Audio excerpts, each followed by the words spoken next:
তোমাকেও যে সেদিন একটা কথা বললাম না, স্বামী একটা বাইক কিনতে চায়। বাইক লাগবে কেন? ওই ভার্সিটি তো কাছে, আর বাইক একটা রিস্কি জিনিস, যে কোনো সময় একটা বড় বিপদ হতে পারে। আবার কিছু হবে না, আমি খুব ভালো বাইক চালাই। শখ যখন করছো তখন কিনো, 2 চাকা না 4 চাকার গাড়ি কিনো, কিন্তু সেটা সততার সাথে নিজে ইনকাম করে তারপরে কিনো। তো এটা বলেন যে কিনা দিতে পারবেন না, সবসময় সততা করেন। আপনি তো বড় অফিসার ছিলেন, আপনার নিচের অফিসার গুলোর ছেলে পেলে বাইক চালায়, আর আপনি তো বড় অফিসার ছিলেন, তারপর আপনি ছেলের শখ পূরণ করতে পারেন না। আপনি সততা নিয়ে আসেন। বেয়াদব, একদম বাজে কথা বলবি না।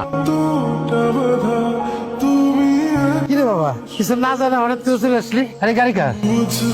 এই গাড়ি ডেপুটি ডিরেক্টর সাদিক সাহেবের ছেলের। তারপরে তোর গাড়ি? তোর গাড়ি?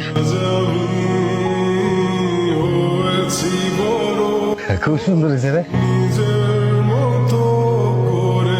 দাদা ভাই, দেখছো এটা কার গাড়ি? আরে আমার ছেলে স্বামী। আমি যেটা পারি নাই সেটা আমার ছেলে করে দেখাইছে, বুঝছো? কেমন লাগছে তোমার? ভালো। সন্তান যখন ভালো থাকে, অনেক বড় কিছু করে, তখন নিজেকে সফল মনে হয়। মনে হয় যে বাবা হিসেবে আমি সার্থক, নিজের পায়ে দাঁড়াইছিস। মনে হয় যে আমার সে সফল আর কেউ আছে। আমি কখনো আমার বাবাকে জড়িয়ে ধরে চুমু খাইনি, আমার অনুভূতিগুলো প্রকাশ করিনি। আমি কখনো তাদের বলিনি আমি তাদের কতটা ভালোবাসি, গোপনে তাদের জন্য কতটা দোয়া করি। আমার একটাই চাওয়া, আমি যেন পূরণ করতে পারি তাদের সকল ইচ্ছে ও সকল পাওয়া।